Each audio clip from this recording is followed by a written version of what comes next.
कबीर जी का संत चल रहा है, चौथा भाग अभी प्रारंभ होने वाला है। तो श्री तत्वज्ञानी जीवाजी नाम दक्षिण ब्राह्मण को अपना शिष्य बनाकर आपने दक्षिण में वैष्णव का प्रचार किया। एक बार श्री पद्मनाभ जी नामक दिग्विजय विद्वान कबीर से शास्त्र करने के लिए आए। कबीरदास जी ने पाठशाला में गुरुमुख से अध्ययन कुछ नहीं किया था। आप निरक्षर थे, जिसने आपके प्रस्तुत बीजक में स्वीकार किया कि मस्सी कागज छुयो नहीं, कल मयो नहीं हाथ। आपने पुस्तक नहीं पढ़े थे, वर्ण जीवन का अध्ययन किया था। मानता को आपने सही रूप में पहचाना था, जो बीज आदि कृतियों में संलक्षित होता है।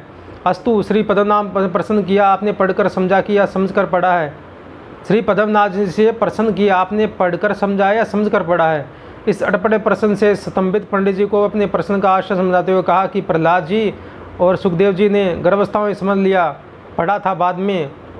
युधिष्ठिर सत्यम वध का पहले पढ़े और समझे बाद में। कुछ देर के बाद पंडित जी अगले दिन आने का वादा करके चले गए। गंगा तट पर उसने एक प्रेत मिला, जिसने बताया कि यदि आप किसी गुरु का आश्रय लेकर भक्ति का आचरण नहीं करोगे तो प्रेत योनि में जन्म लेना पड़ेगा। भयभीत होकर पंडित जी कबीरदास जी के शरणागत हो गए। कबीर ने उन्हें राम तत्व का जो उपदेश दिया, जिससे उसका जीवन कृत्य हो गया। कबीर के त्याग वैराग्य और भक्ति से देवगण भी ईर्ष्या करते थे, अतः उन्हें पथ भ्रष्ट करने के लिए एक दिन सुंदर वेश्या भेजी। उसने हर एक प्रयास किया पर असफल रही। उसे यति अतिक्त वैचिक देखकर आपने उसे बहन संबंध से संबोधित करके राम भक्ति का उपदेश किया।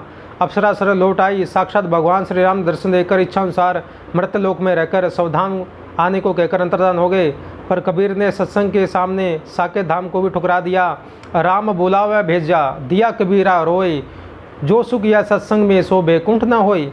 शरीर त्यागने की जब इच्छा हुई तो आप मगध चले गए।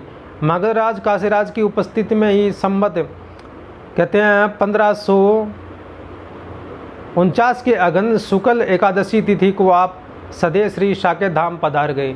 तो कोई सगुणी मानता है कबीरदास जी, कोई निर्गुण मानता है, वो अपने अपने भाव के अनुसार जैसे भी हो, लेकिन भगवान को मानते थे, ये आप भगवान को अनुसार थे। लेकिन इस पुस्तक के अनुसार सगुण को ही महत्ता देते भगवान, और कबीरदास जी सगुण भगवान को ही महत्ता देते थे। बाकी अलग अलग पंथ हो गए बाद में अलग, लेकिन ये बात पक्की है कि भगवान को वो भगत थे, भगवान को बहुत मानते थे।